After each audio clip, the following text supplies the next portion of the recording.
दोस्तों आपने Google play store पर जाइए, यहाँ पर टाइप करिए योगेंद्र साहू क्लासेस।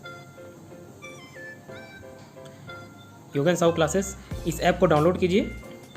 इस ऐप में आप सारे गवर्नमेंट एग्ज़ाम्स की तैयारी बहुत ही लो कॉस्ट में कर सकते हैं, साथ ही फ्री टेस्ट सीरीज भी दिला सकते हैं। खास करके ये ऐप सीजी स्टेट के जॉब्स के लिए बनाया गया है।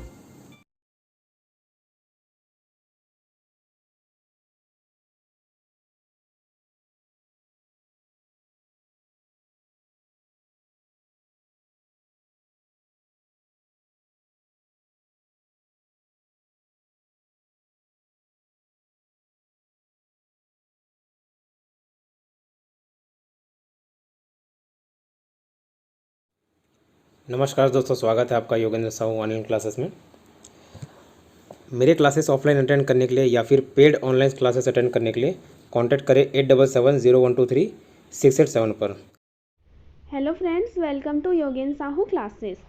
हाल ही में महिला एवं बाल विकास से संबंधित कुल 200 पद निकाले गए हैं, जिसमें से 100 पद आंगनबाड़ी कार्यकर्ताओं के लिए हैं और 100 पद जो ग्रेजुएट महिलाएं हैं उनके लिए हैं। ठीक है, ये पद सुपरवाइजर के हैं जो बहुत अच्छे पोस्ट हैं। अब हम इसके सिलेबस की बात करें तो टोटल 200 मार्क्स का ये होने वाला है एग्ज़ाम। ठीक, जिसमें से 40 मार्क्स किसका रहेगा? महिला एवं बाल विकास संबंधित योजनाएं एवं कार्यक्रम रहेगा। तो हम इसी टॉपिक पर जो 40 मार्क्स का है सिलेबस उसे कवर करेंगे। तो चलिए इसका सिलेबस देखते हैं।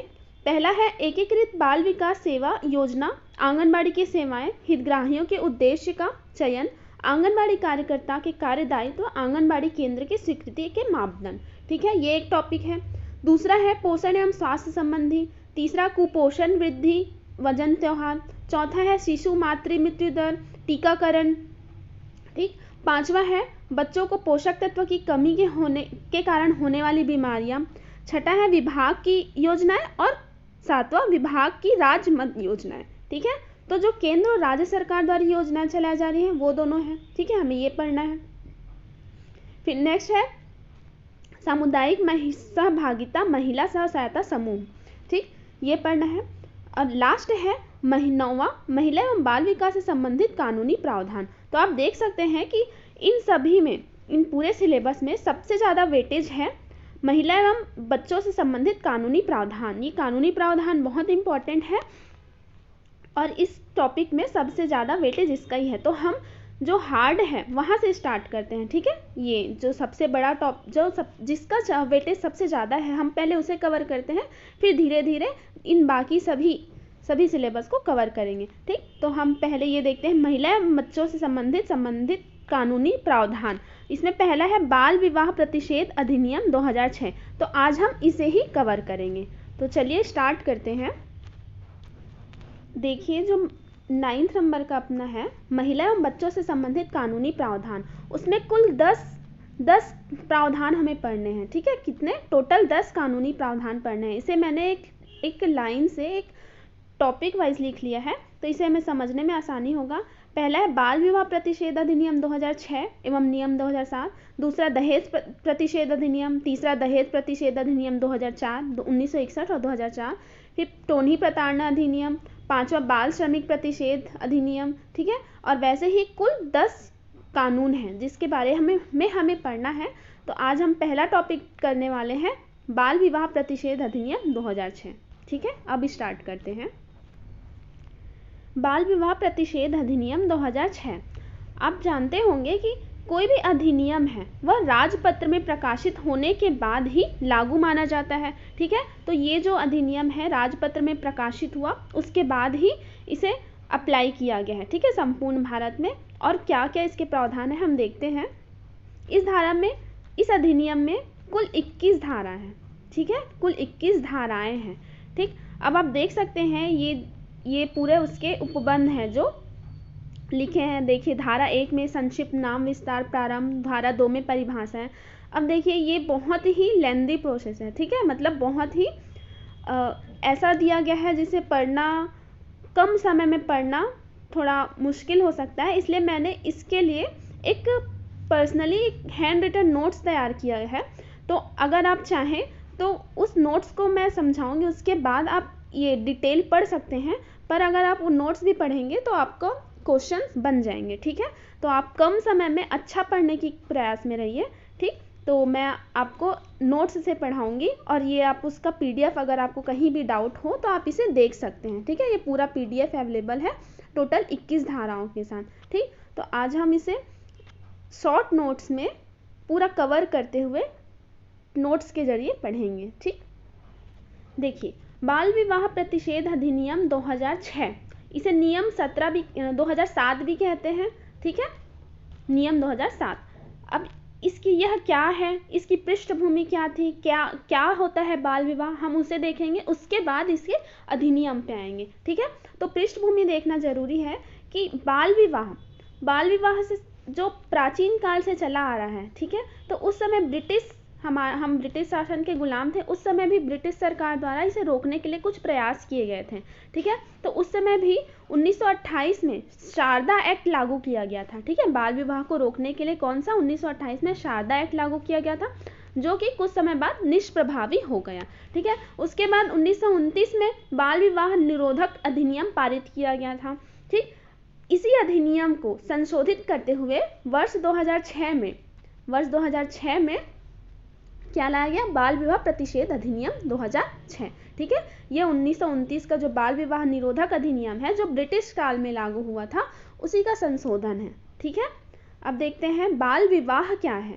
ठीक, तो बाल विवाह यूनिसेफ के अनुसार, यूनिसेफ जो एक अंतर्राष्ट्रीय संस्थान है, संयुक्त राष्ट्र बाल कोष, उसने बाल विवाह के बारे में बताया है कि जो 18 वर्ष से पूर्व विवाह को बाल विवाह माना गया है। मतलब जो व्यक्ति, महिला या पुरुष, जिनका विवाह 18 वर्ष से पूर्व हो गया है, ठीक है, उसे बाल विवाह कहा गया है, वह इसे मानव अधिकार का उल्लंघन माना गया है। ठीक है, ये यूनिसेफ के अनुसार है।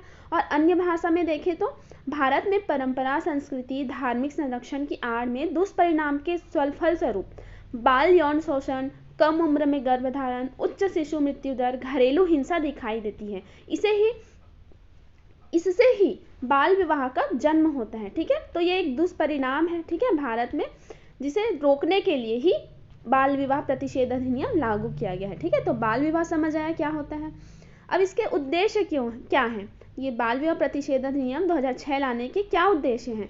पहला, 1929 के बाल विवाह निरोधक अधिनियम के प्रावधानों का कमजोर होना। वो ब्रिटिश शासनकाल में लागू हुआ था, तो उसके प्रावधान कमजोर हो गए थे। अब एक नए प्रावधान की आवश्यकता पड़ी थी, इसलिए। नेक्स्ट है बाल विवाह पर रोक लगाना। बाल विवाह पर रोक लगाने के लिए इसे लाया गया है। पीड़ितों को राहत देना, पीड़ित जिससे महिला पुरुष जो भी पीड़ित है बाल विवाह से, उसे। ठीक है, बाल विवाह को बढ़ावा देने के लिए, बाल विवाह को बढ़ावा देने वालों के लिए सजा का प्रावधान करना। जो बाल विवाह को बढ़ावा देते हैं, ठीक है, उनके लिए सजा। बाल विवाह प्रतिषेध अधिकारी की नियुक्ति करना। ठीक है, जो इस विवाह संबंधी एक पर्टिकुलर अधिकारी होता है, उसकी नियुक्ति करना। ठीक, तो ये उसके उद्देश्य होंगे। अब देखिए अधिनियम, यह अधिनियम कब पारित हुआ। यह अधिनियम अधिनियमित या पारित कब हुआ, 10 जनवरी 2007 को। ठीक, और लागू कब हुआ, 1 नवंबर 2007। अब इसे आप याद कैसे रखेंगे, जनवरी पहले आता है ना। ठीक, तो जनवरी 2007 में पारित हुआ। अब 1 जनवरी ना होके वो क्या हो गया, 10 जनवरी। ठीक है, नवंबर लास्ट में आता है, तो पहले पारित करेंगे, लागू होने में तो टाइम लगेगा ही, है ना। तो जनवरी के बाद, उसके बाद क्या आता है, लास्ट महीना कौन सा, दिसंबर। दिसंबर से पहले आप देखिए नवंबर। 1 नवंबर 2007, 1 नवंबर को छत्तीसगढ़ राज्य का गठन हुआ था। उसी दिन क्या हुआ था, ये पारित हुआ था बाल विवाह प्रतिषेध अधिनियम। तो लागू हुआ, या अधिनियमित तिथि हो गया 10 जनवरी, और लागू तिथि हुआ 1 नवंबर 2007। ठीक, कहाँ कहाँ लागू है, संपूर्ण भारत में लागू है। ठीक है, परंतु उस समय जम्मू कश्मीर और पांडिचेरी को छोड़कर। ठीक है, पांडिचेरी अपना केंद्र शासित प्रदेश है वहाँ, और जम्मू कश्मीर यहाँ, अब तो ये भी केंद्र शासित प्रदेश बन चुका है ना। ठीक, तो यहाँ इन दोनों छोड़कर संपूर्ण भारत में लागू है। ठीक है,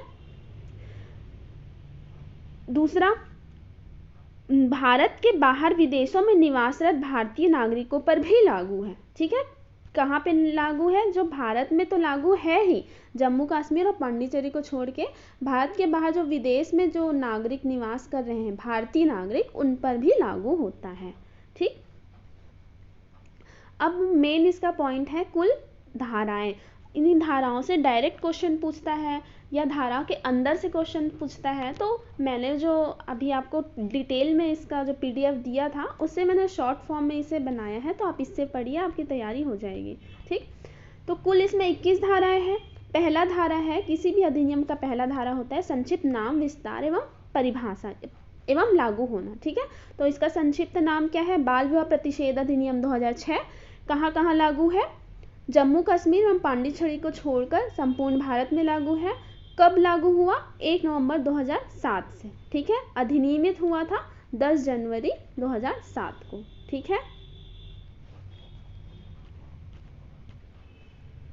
यहाँ देखिए अलग अलग राज्यों में लागू करने की तिथि अलग अलग हो सकती है। ये तो केंद्र सरकार द्वारा लागू किया गया है संपूर्ण भारत में, परंतु उसके बाद राज्य सरकार को भी इसे इम्प्लीमेंट करना पड़ता है ना, तो प्रत्येक राज्य में इसे लागू करने की तिथि अलग अलग हो सकती है। ठीक है, अब देखिए धारा 2 में क्या है? परिभाषाएं। जो बाल विवाह प्रतिषेध अधिनियम है उसमें कुछ वाक्य होंगे, उसमें उसका मतलब क्या है, उसका आखिर में परिभाषा क्या है वही बताया गया है।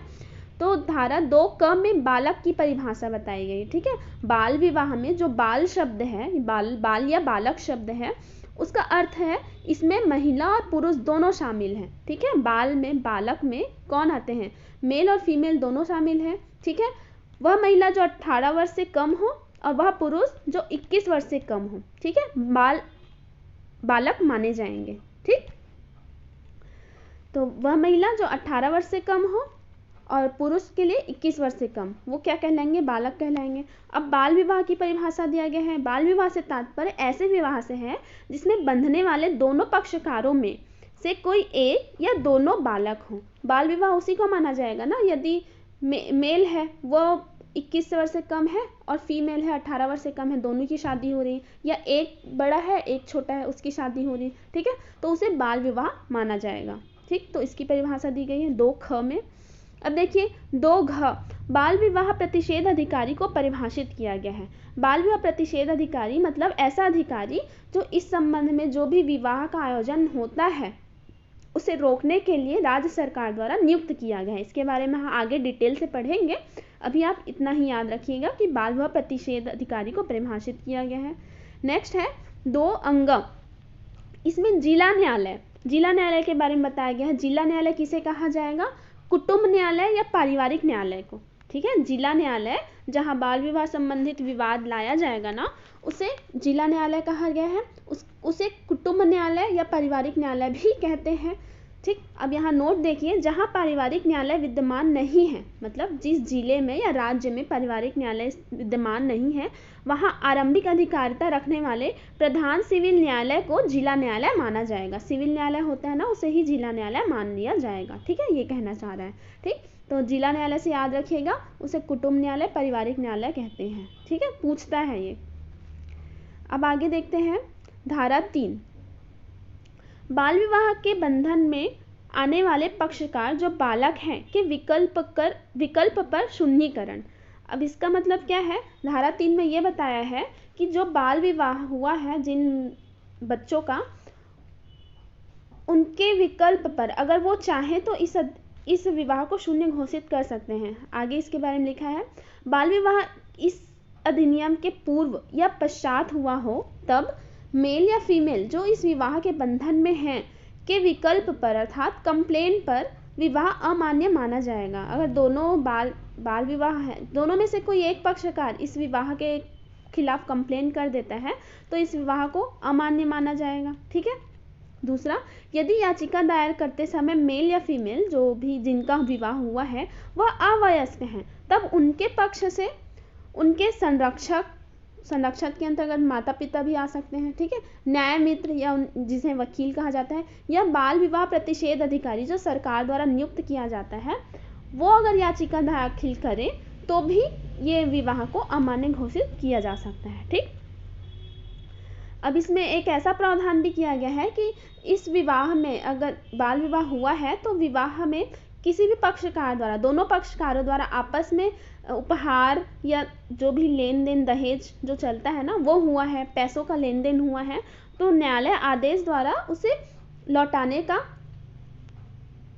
आदेश दे सकती है। ठीक है, तो ये याद रखिएगा। ठीक, तो अब नोट देखिए, याचिका किसी भी समय किंतु याची मेल या फीमेल के वयस्कता के 2 वर्ष के भीतर ही दाखिल की जा सकती है।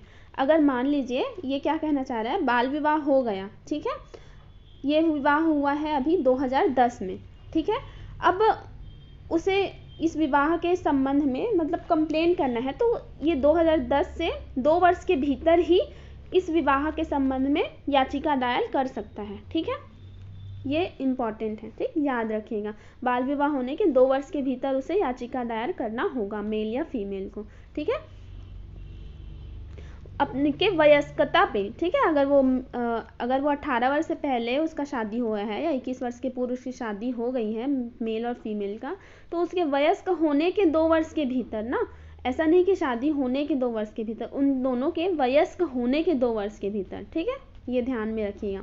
तो एक बार हम फिर से देखते हैं, इसमें क्या देखें, बाल विवाह के बंधन में आने वाले पक्षकार जो बालक हैं के विकल्प पर सुन्नीकरण, अर्थात अगर शॉर्ट में देखें तो इनके शादी का अमान्य घोषित करना। कौन कर सकते हैं? जिनका हुआ है शादी, लड़का लड़की दोनों, या उनके अगर वे अवयस्क हैं तो उनके बिहाफ पर उनके पेरेंट्स या वकील या प्रतिषेध अधिकारी। ठीक है, नेक्स्ट है धारा 4, बाल विवाह के बंधन में आने वाली महिला पक्षकार के भरण पोषण एवं निवास के लिए उपबंध।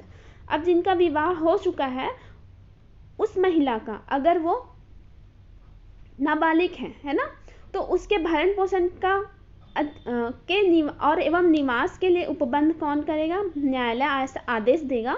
किनको आदेश देगा? देखिए, धारा 3 के तहत जिला न्यायालय आदेश दे सकता है कि महिला पक्षकार को पुरुष पक्षकार द्वारा यदि पुरुष अवयस्क है तो उनके माता पिता या संरक्षक द्वारा महिला के पुनर्विवाह तक भरण पोषण व निवास का प्रबंध किया जाएगा।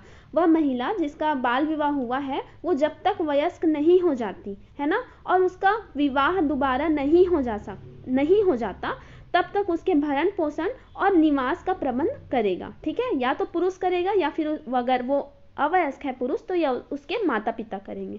ठीक है, तो ये याद रखेगा, महिला को भरण पोषण किस में दिया है? 4 में। ठीक है, धारा 4 में महिला को भरण पोषण। ठीक,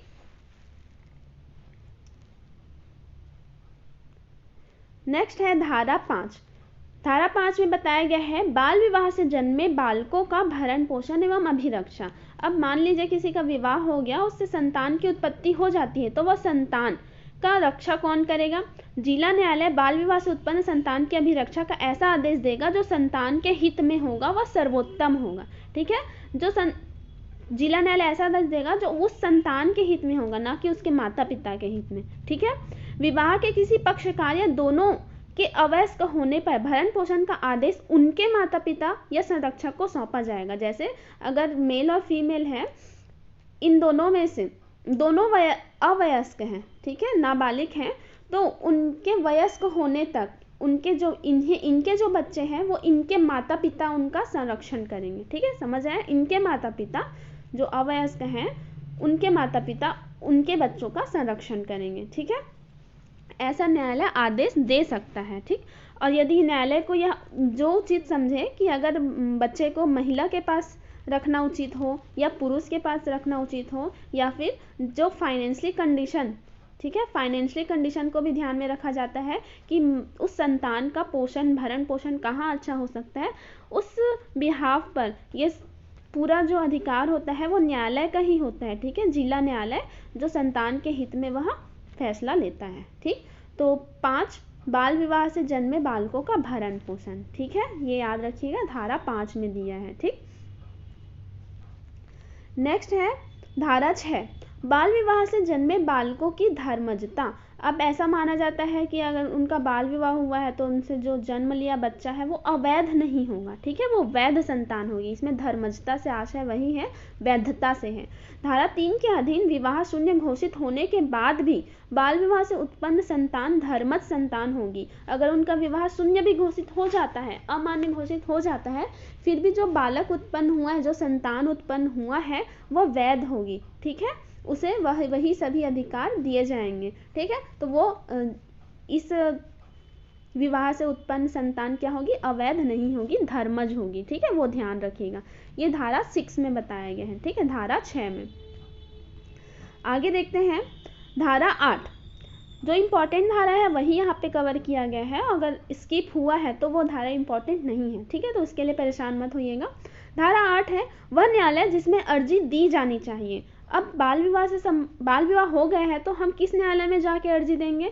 तो इस अधिनियम के तहत धारा 3, 4, 5 के अनुतोष या लाभ प्राप्त करने हेतु उस न्यायालय में याचिका दायर किया जा सकेगा जहां, कौन से न्यायालय में करेंगे? जहां याचिका प्रतिवादी या संतान निवास करता हो, याचिका मेल या फीमेल, ठीक है, प्रतिवादी जो जिसके खिलाफ किया गया है, संतान निवास करता हो, या जहाँ पे उन लोग रहते हो वहाँ उस न्यायालय में कर सकते हैं, या जहाँ विवाह हुआ हो उस स्थान के न्यायालय में, या जहाँ दोनों अंतिम बार साथ रहे हो, दोनों अंतिम बार मान लीजिए रायपुर में साथ रहे हो और अब ये मामला बिलासपुर में पहुंच गया है, ठीक है, पर वहाँ पहले रायपुर में रहे थे तो वहाँ जाके भी उस न्यायालय में भी इस संबंध में याचिका दायर कर सकते हैं, ठीक है।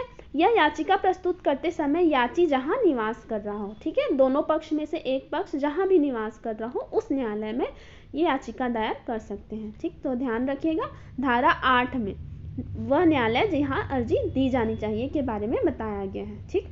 नेक्स्ट है धारा 9, बाल विवाह करने वाले पुरुष के लिए दंड, ठीक है, जो पुरुष वयस्क है उन्हीं के लिए, जो अवयस्क है और जिनका विवाह हो गया है उन्हें दंड नहीं दिया जाएगा, ठीक है।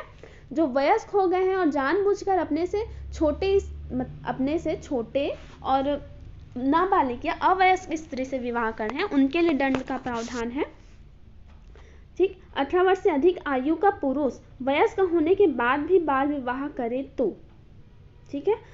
अब देखिए, हमने ऊपर देखा था कि बालक किसे कहा जाएगा? जो 18 वर्ष से कम उम्र की महिला है और 21 वर्ष से कम उम्र का पुरुष है, परंतु यहाँ पे पुरुष के लिए जो दंड का प्रावधान किया गया है वो 18 वर्ष से अधिक आयु का पुरुष होता है तो वह दंड का भागी होगा, ठीक है। तो यहाँ पे ध्यान रखिएगा कि पुरुष का 18 वर्ष लिया जा रहा है, ठीक है, कंफ्यूज मत होइएगा। तो देखिए, अगर पुरुष 18 वर्ष से अधिक आयु का है और उसके बाद भी बाल विवाह करे तो उसे दंड का प्रावधान है क्या? 2 वर्ष का कैद होगा और वो भी कठिन कारावास, ठीक है, कठोर कारावास, ठीक, और या फिर जुर्माना 1 लाख रुपए या दोनों, ठीक है। क्या हो सकता है? दंड 2 लाख रुपए 2 वर्ष का कठिन कारावास, 1 लाख रुपए जुर्माना या फिर दोनों से दंडित किया जाएगा, ठीक है। यहाँ पे एज को ध्यान रखिएगा। अब देखिए धारा 10, बाल विवाह का अनुष्ठान कराने के लिए दंड। इसमें क्या कहा गया है? वह व्यक्ति जो बाल विवाह को संपन्न, संचालित, निर्देशित या दुष्प्रेरित करता है, ठीक है, कोई भी हो, चाहे वो पंडित हो, चाहे माता पिता हो या उसके संरक्षक हो, जो भी हो, इस विवाह को दुष्प्रेरित करता है या यह साबित नहीं करता है कि विवाह आयु की सही जानकारी नहीं थी, या फिर ऐसा होता है ना कि बाल विवाह करते हुए पकड़ा गए तो कई पक्ष कहते हैं अरे हमें पता नहीं था कि ये 21 वर्ष से कम आयु का है या 18 वर्ष से कम आयु का है, ठीक है। तो जब तक ये साबित नहीं कर देता कि वो उसे उसके सही आयु की जानकारी नहीं थी, ठीक है, वह दंड का भागीदार होगा, ठीक है। दंड वही है, 2 वर्ष का कठिन कारावास और जुर्माना 1 लाख रुपए या फिर दोनों, ठीक है। इस अधिनियम में आप एक बात ध्यान रखिएगा कि इसमें जो भी दंड दिया जा रहा है ना सेम है, ठीक है, 2 वर्ष का कठिन कारावास और 1 लाख रुपए जुर्माना या दोनों, ठीक है, या है, ठीक है। अब नेक्स्ट है धारा 11, बाल विवाह आयोजित करने, प्रोत्साहित करने या विवाह में उपस्थित माता पिता अथवा संरक्षक या विधिपूर्ण या अविधिपूर्ण संगठन का सदस्य हो, ठीक। अब देखिए, बाल विवाह हो रहा है, वहाँ ये सब अटेंड कर रहे हैं, ऐसा याद रखिएगा कि बाल विवाह हो रहा है, अब इन लोग माता पिता, संरक्षक, जो अविधिपूर्ण संगठन का सदस्य हैं, जो विधिपूर्ण संगठन हो या अविधिपूर्ण, वह ऐसे अनुष्ठान की अनुमति देता है, ठीक है, या अटेंड करते हैं उन लोग भी, तो उन्हें भी सेम दंड का प्रावधान होगा, ठीक है, वही 2 वर्ष का कठिन कारावास, 1 लाख रुपए जुर्माना या फिर दोनों, ठीक। नेक्स्ट है, अब देखिए नोट है, इस धारा के अंतर्गत कोई स्त्री कारावास से दंडित नहीं होगी अगर वह स्त्री बालिग भी है ना, जैसे हमने देखा बालिग 18 वर्ष से अधिक हो गया और बाल विवाह कर रहे हैं तो उसे दंड का भागीदार होगा 2 वर्ष का, परंतु अगर स्त्री है ना तो उसे कारावास नहीं होगा, सिर्फ जुर्माने से दंडित होंगी वो। ठीक है। धारा 12, कतिपय परिस्थितियों में किसी अवयस्क बालक के विवाह का शून्य होना। अब कौन सी परिस्थिति है जहां अवयस्क बालक का विवाह शून्य हो जाएगा? इस अधिनियम के तहत विवाह शून्य तब माना जाएगा जब उसे अवयस्क बालक को मतलब अवयस्क बालक को विधि पूर्वक संरक्षता से ले जाया जाता है। ठीक है, विधि पूर्वक संरक्षता से ले जाया जाता है। दूसरा, बल का प्रयोग किया जाता है। या तीसरा, विवाह प्रयोजन हेतु विक्रय किया जाता है। ऐसा होता है ना कि बच्चे को जबरदस्ती शादी करा दे रहे हैं, ठीक है, बल का प्रयोग करके ले जा रहे हैं या विवाह हेतु विक्रय कर दे रहे हैं, तब यह विवाह शून्य हो जाएगा। ठीक है, यह किस में दिया गया है? धारा 12 में। ठीक है, कतिपय परिस्थितियों में किसी अवयस्क बालक के विवाह का शून्य होगा। यहाँ पे बालक में ना दोनों आते हैं। ठीक है, मेल और फीमेल दोनों आते हैं। ठीक है, तो ये 3 परिस्थितियों में अगर बल का प्रयोग कर रहे हैं, विवाह के लिए विक्रय कर रहे हैं या विधि पूर्वक संरक्षता से ले जाया जा रहा है। ठीक है, मतलब संरक्षता उनके माता पिता या जो भी है उनके द्वारा ले जाया जा रहा है, तो भी यह विवाह को शून्य माना जाता है। ठीक, अब देखिए धारा 13, इंपॉर्टेंट धारा है ये भी। बाल विवाह को प्रतिषिद्ध करने वाला व्यादेश मतलब होता है विशेष आदेश जारी करने की न्यायालय की शक्ति। ठीक है, तो आप 13 में क्या रखेंगे? 13 क्या बोलेंगे? 13 न्यायालय क्या जारी करेगा? विशेष आदेश जारी करेगा। ठीक है, 13 न्यायालय विशेष आदेश जारी करेगा। तो वो आदेश क्या होगा? यदि प्रथम वर्ग के न्यायिक मजिस्ट्रेट या महानगर मजिस्ट्रेट बाल विवाह प्रतिषेध अधिकारी के आवेदन पर या अन्य सूचना पर यह सुनिश्चित हो जाता है कि अधिनियम का उल्लंघन करते हुए, ठीक है, कोई बाल विवाह तय किया गया हो और उसका अनुष्ठान होने वाला हो। ठीक है, एक बार फिर से बताती हूँ क्या बोलना चाह रहा है। यदि यहाँ 13 में क्या बोला है? बाल विवाह को प्रतिषिद्ध करने वाला व्यादेश मतलब विशेष आदेश जारी करने की न्यायालय की शक्ति।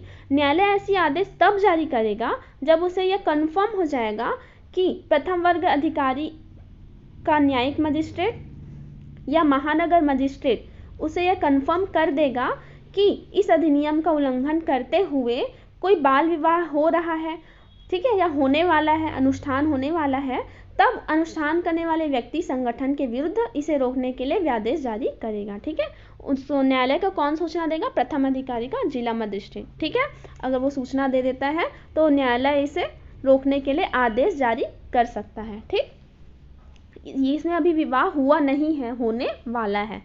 नेक्स्ट पॉइंट है इसका, ये भी इंपॉर्टेंट है। प्रथम वर्ग का न्यायिक मजिस्ट्रेट या महानगर मजिस्ट्रेट का न्यायालय किसी विश्वसनीय रिपोर्ट या सूचना के आधार पर या स्वप्रेरणा से भी संज्ञान ले सकता है। अब ये जो न्यायिक मजिस्ट्रेट है, उन्हें पहले वाले में क्या बोला था? किसी प्रथम श्रेणी के अधिकारी ने आके सूचित किया था कि देखो आपके जिले में ऐसा होने वाला है बाल विवाह। ठीक है, अब उन्हें मजिस्ट्रेट को कोई सूचित नहीं कर रहा है, बट उनको कहीं से रिपोर्ट या सूचना मिल गई। जैसे रहता है ना, खुद सर्च कर रहे हैं या कहीं खुद निकले हुए हैं और देख लिए ऐसा हो रहा है, तो स्वप्रेरणा से भी संज्ञान ले सकता है। ठीक है, तो ये कहा गया है। नेक्स्ट है अक्षय तृतीया जैसे दिनों पर सामूहिक बाल विवाह के अवसर पर जिला मजिस्ट्रेट उन समस्त बाल विवाह का प्रतिषेध अधिकारी समझा जाएगा। जिला मजिस्ट्रेट है ना, ठीक है, अगर ऐसा कुछ त्यौहार आता है जो शादी ब्याह के लिए इम्पोर्टेंट होता है, जैसे अक्षय तृतीया आता है, ठीक, उस दिनों पर अगर सामूहिक बाल विवाह का आयोजन हो रहा है, ठीक है, तो वहाँ पे कोई अधिकारी मौजूद नहीं है, तो उस जिले का जो मजिस्ट्रेट होता है ना, वही विवाह का प्रतिषेध अधिकारी समझा जाएगा। ठीक है, अभी उसको अधिकार नहीं मिला है, फिर भी वो अधिकारी समझा जाएगा। कौन? जिला मजिस्ट्रेट। तो इसे याद रखिएगा, ऐसे पूछ सकता है क्वेश्चन कि अगर सामूहिक बाल विवाह जैसे कार्यक्रमों का आयोजन किया जा रहा है तो उस समय उस विवाह को रोकने का अधिकार किसके पास होगा? तो जिला मजिस्ट्रेट के पास होगा। ठीक है, वह उस समय बाल विवाह प्रतिषेध अधिकारी माना जाएगा। ठीक, नेक्स्ट है जिला न्यायाधीश बाल विवाह के अनुष्ठान को रोकने के लिए न्यूनतम अपेक्षित बल का प्रयोग कर सकता है।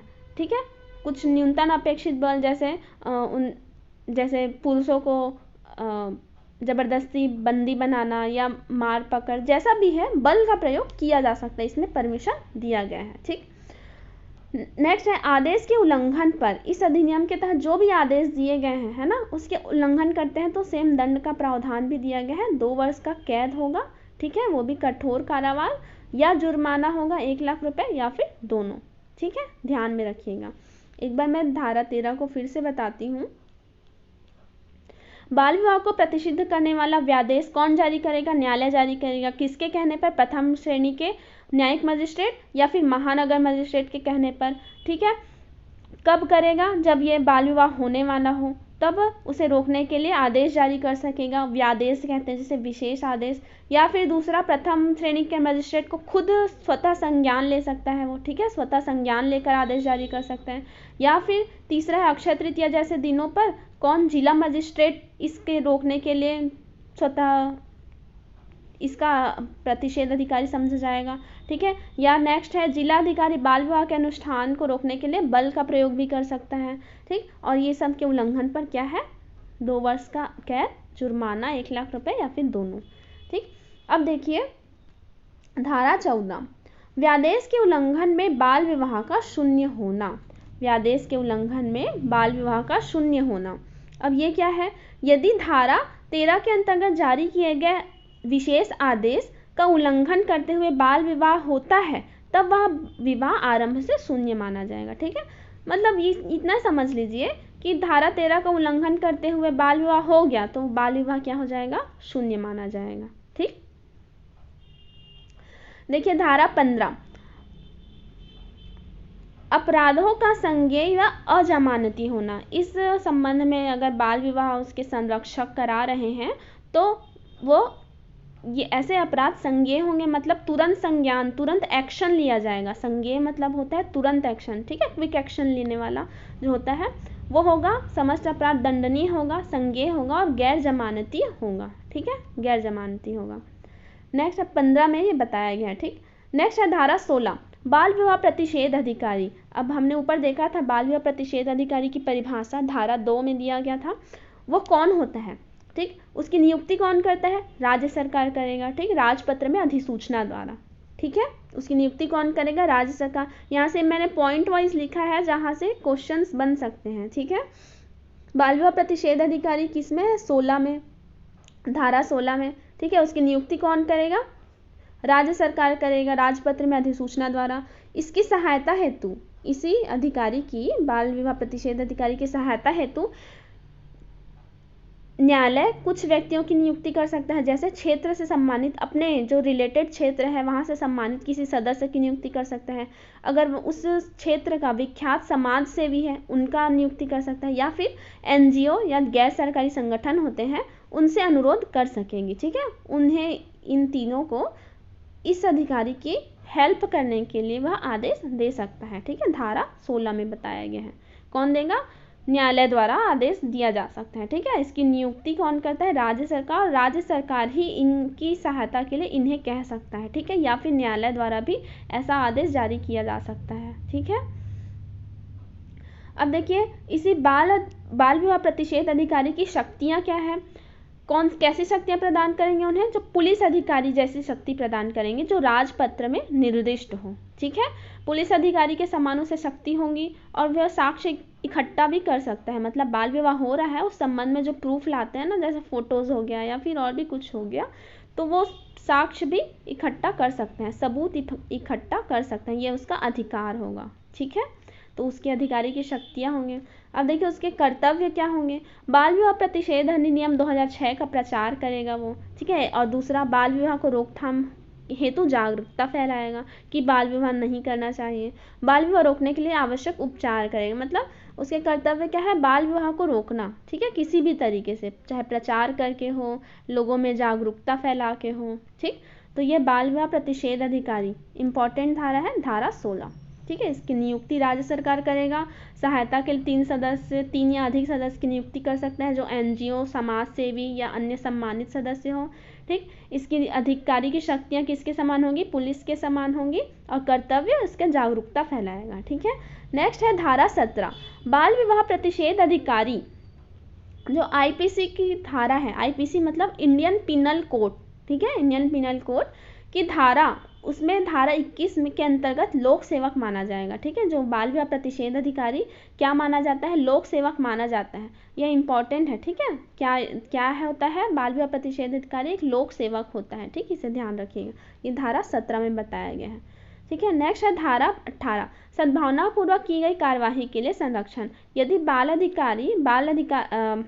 बाल विवाह प्रतिषेध अधिकारी इस अधिनियम के तहत कोई भी विधिक कार्यवाही करता है तो उसे सद्भावनापूर्ण किया गया माना जाएगा, ठीक है। विधिक कार्यवाही उसे सद्भावनापूर्ण किया माना जाएगा और उसके विरुद्ध, इस अधिकारी के विरुद्ध कोई विधिक कार्यवाही नहीं किया जाएगा, ठीक है।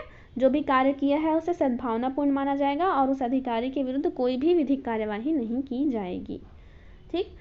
नेक्स्ट है धारा 19, ठीक, ये लास्ट धारा इस अधिनियम की, हालांकि कुल धारा 21 तक है, ठीक है, परंतु इम्पॉर्टेंट धारा 19 तक ही है, तो हम यहीं तक देखेंगे। राज्य सरकार नियम बना सकेगी, जिसे क्या है, नियम बनाने की शक्ति, ठीक है, किसकी, राज्य सरकार की। राज्य सरकार इस संबंध में नियम बना सकेगी जिसे यथाशीघ्र विधानमंडल अर्थात विधानसभा विधान परिषद के समक्ष रखा जाएगा, ठीक है। तो ये कुछ इम्पॉर्टेंट धारा थी जो इस टॉपिक में, कौन सा, बाल विवाह प्रतिषेध अधिनियम 2006 में इस धाराओं से ही क्वेश्चन किए गए हैं लास्ट ईयर भी, और आगे भी किए जा सकते हैं, तो इसे आप ध्यान में रखिएगा। हम आगे और भी धाराएं हैं उसे आगे और भी जो टॉपिक हैं इस महिला एवं बाल विकास से संबंधित, है ना, ये पहला टॉपिक था अपना, कौन सा, बाल विवाह प्रतिषेध अधिनियम। तो आज ये कंप्लीट होता है, इसे पढ़िए, इसके आगे हम एक एक करके सारे जो एक्ट हैं, कानून है महिला एवं बाल विकास से संबंधित, वो देखेंगे, ठीक है। आज के लिए इतना ही, इसे पढ़िए, नोट्स बनाइए या पीडीएफ जैसा आपको अवेलेबल हो आप पढ़िए, पीडीएफ प्रोवाइड कर दिया जाएगा, आप पढ़िए, ठीक है। Thank you.